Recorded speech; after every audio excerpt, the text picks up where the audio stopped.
único e histórico contra el régimen nicaragüense.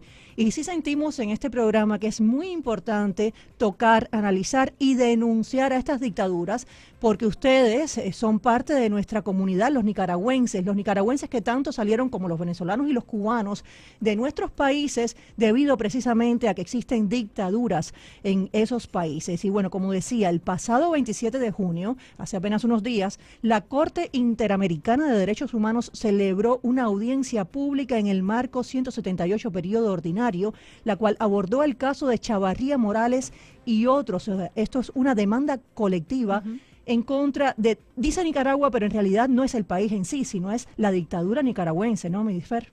Asimismo, tenemos ya con nosotros en línea, Karen, a uno de los protagonistas principales de este caso. Además, el abogado también tiene a bien de acompañarnos en este momento para explicarnos, y resaltamos lo que tú dijiste, la importancia que tiene la comunidad nicaragüense aquí en nuestra sociedad, en el sur de Florida, que vemos también cómo ha crecido grandemente la comunidad en el sur de Florida, la comunidad nicaragüense. Está con nosotros Jaime Chavarría, principal víctima y demandante contra el Estado de Nicaragua, contra la dictadura de Nicaragua. También está con nosotros desde España el abogado Blas Imbroa, a ver si mal no repito el apellido, es vicepresidente también de la organización Freedom de Nicaragua, abogado en el caso ante la Corte Interamericana de Derechos Humanos. Y pues sin mucho preámbulo, les damos la bienvenida a ambos caballeros a este espacio Hora 12. Bienvenidos. Muy buenas, gracias.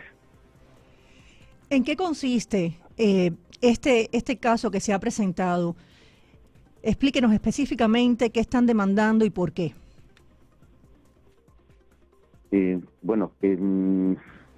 Intervengo yo soy el abogado. Sí. Desde hace muchísimos años, del 27 de julio del año 2008, en esa fecha, 27 de julio de 2008, la familia Chavarría, Jaime Chavarría, que era fiscal de verificación ciudadana y era candidato por la Alianza Liberal Constitucionalista en las elecciones municipales que se iban a celebrar ese mismo año, bueno, pues protestó, se quejó, presentó allí recurso en ese colegio porque se estaban saltando las normas y las reglas para las elecciones. Estaban cerrando el colegio con horas de antelación y no estaban dejando votar a decenas, pero hacer la verificación ciudadana en ese centro electoral. Entonces se quejó, protestó, presentó recurso y lo que hicieron eran los que dirigían eso, eran personas antisandinistas del partido en el poder. Bueno, pues no le admitieron nada y dejaron sin poder hacer la verificación a decenas de personas, como decía, y luego en la puerta pues ordenaron pues matarlos. O sea, en la puerta empezaron a golpearles con machetes, con todo tipo de instrumentos, a él y a sus 3 hijos que con él se encontraban en ese momento en el centro. A partir de ahí ya han vivido un calvario toda la familia, no solo los 3 hijos y el señor Jaime Chavarría, sino luego posteriormente se extendió a los demás miembros de la familia, llegando a alcanzar incluso a estar perjudicados hasta nietos, y bueno, teniendo que abandonar el país la mayor parte de la familia. Y bueno, y luego posteriormente pues bueno, intentaron que actuara la justicia, que no hubo justicia, no hubo proceso justo, no hubo nada, no respondió la justicia, ni respondió la fiscalía, ni respondió ninguna institución del Estado. Lógicamente, ya en ese momento se estaban estableciendo las bases por parte del régimen sandinista, que volvió hace un año antes, había vuelto el presidente Ortega, las bases para consolidar y hacer el camino nuevamente a un régimen dictatorial, un régimen autoritario, a un régimen totalitario, que es el que actualmente hay. Exactamente, así mismo es. En Nicaragua, igual que en Cuba y en Venezuela, no hay separación de poderes. Todos los poderes están bajo esa dictadura que lo controla absolutamente todo. Señor Chavarría, cuéntenos en sus propias palabras, en primera persona, cómo fue ese acoso tan horrible que usted vivió, usted y su familia, sus niños. No tiene nombre, o sea, no hay perdón. Muchísimas gracias, muy buenas tardes, gracias por recibirnos en su programa. Pero antes que nada quiero agradecer al doctor Blas Imbroa porque, miren, el doctor Imbroa ha puesto sus capacidades, su experiencia y sobre todo su mística para defender no solo los derechos de la familia Chavarría Alonso, sino de toda la ciudadanía, porque Claro. este caso se trata de que ¿cómo se llama? La masacre que le dieron a nuestra familia ese 27 de julio fue por defender precisamente los derechos electorales de los ciudadanos que no dejaban verificarse, que el doctor explicaba. Entonces el doctor Imbroda se ha puesto la camisa de los nicaragüenses, se ha puesto la camisa de los venezolanos y los cubanos. En este Seguro. sentido, por eso es que nosotros tenemos que agradecerle mucho y creo que tiene que ser un equipo permanente para América, para la defensa en el sistema interamericano. Pero si bien es lo que sucedió, después, como dice el doctor, acudimos a todas las instancias nacionales, los recursos, los 4 poderes del Estado se cooptaron para cometer delitos, no solo en contra de nuestras familias, sino en contra de la ciudadanía. Y como bien dice el doctor, llegó hasta la 3ª generación. Incluso ahorita estamos en una petición de medidas provisionales ante la Corte Interamericana. Incluimos a una niña de 3 años, porque ella, igual que sus padres, que están todavía allá, ¿verdad?, han sido perseguidos y maltratados y de todas maneras. Entonces, lo que tenemos aquí es lo que ustedes han vivido en Venezuela y me gusta porque ustedes conocen esto, pero esto lo internacionalizamos pues después de la CIDH, en virtud pues de que no teníamos el debido proceso ni acceso a la justicia en Nicaragua.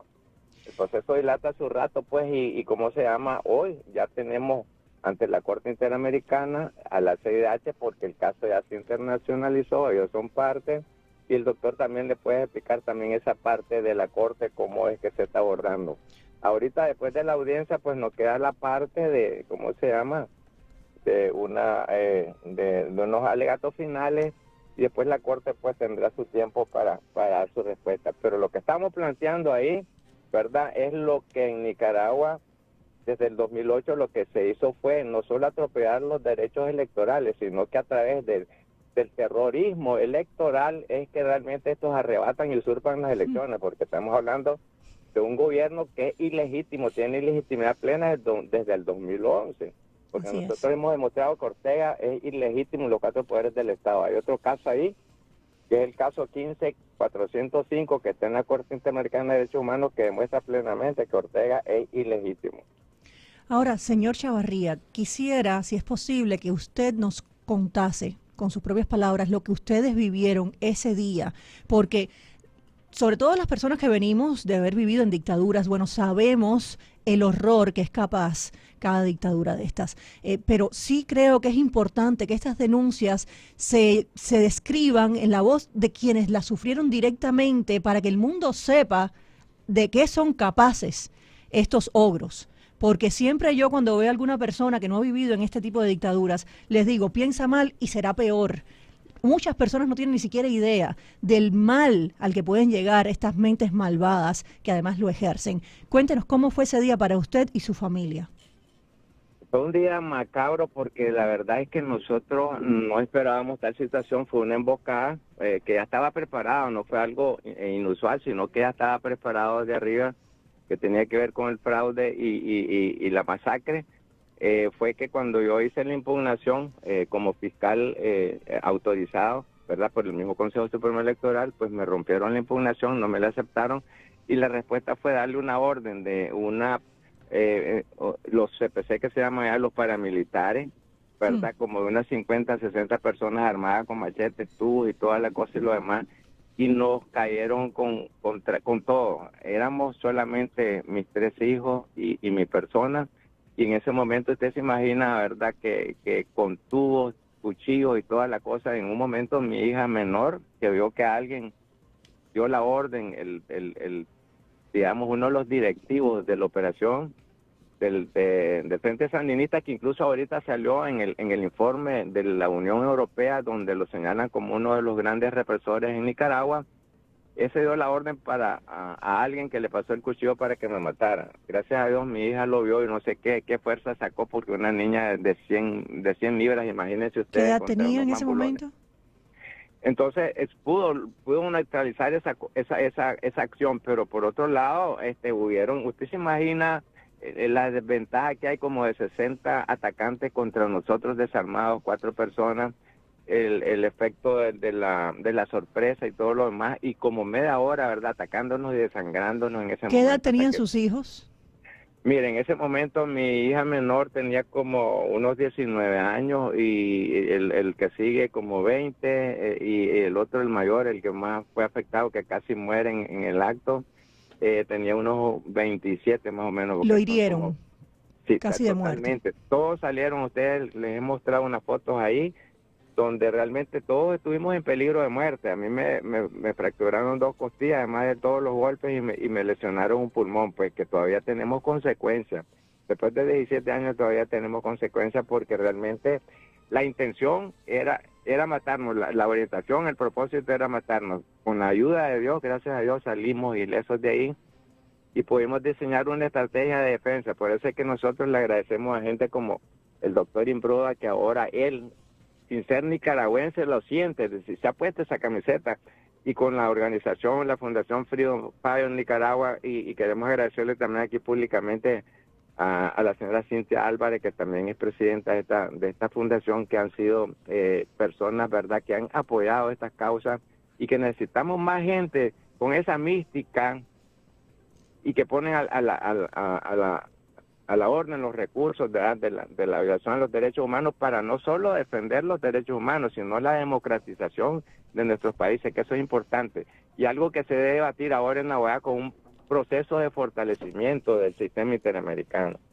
¿Cómo lograron ustedes salir, bueno, ilesos entre comillas, porque salieron heridos, pero bueno, lograron sobrevivir de este ataque tan horrendo de 60 personas, me decía, contra 4 personas de familia? Pues la única explicación que damos nosotros no es que seamos supermanes, sino que la protección de Dios, ¿verdad?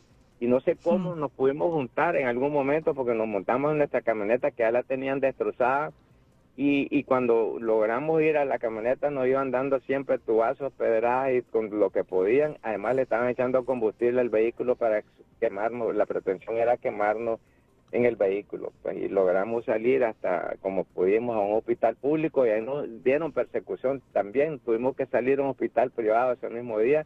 Imagínense la media hora de estar ahí, más otra media hora, como una hora desangrándonos. Perdimos no sé cuántos litros de sangre cada persona, que hay médicos que no daban vida, por lo menos de Jaime Antonio, que era uno de los más afectados, pero realmente todos los 4 estábamos visiblemente bien masacrados.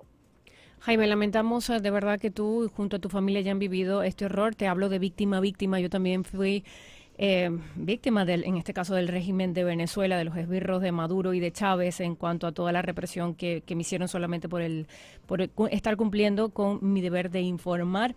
Me pongo en tus zapatos y he revivido a través de tu narrativa, de verdad, muchos de los hechos que suceden en Venezuela también en cuanto a esto. Tenemos que hacer una pausa en este momento, pero vamos a continuar contigo y con el abogado, porque queremos saber en qué quedó todo lo de la audiencia, qué sigue después de haber presentado este pasado viernes 27 de junio ante la Corte Interamericana de Derechos Humanos este caso. Así que ya